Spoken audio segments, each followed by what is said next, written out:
Hello, today we are going to see together how to adapt the height of the different outdoor areas.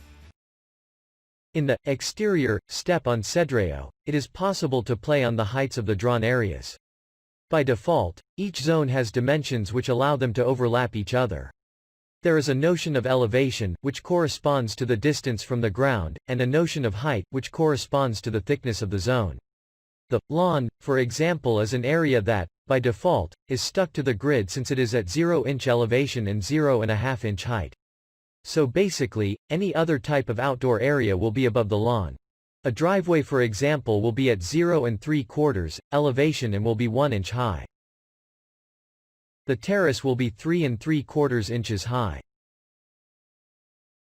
Note that if we have a 7.75 inches slab, all exterior areas are by default lower than the slab and can therefore pass under the house layout.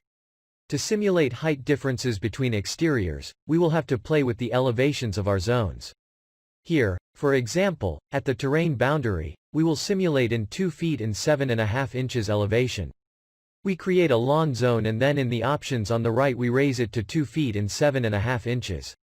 In this case, it is the low wall that will fill the gap created under the lawn. But we could also use a shape.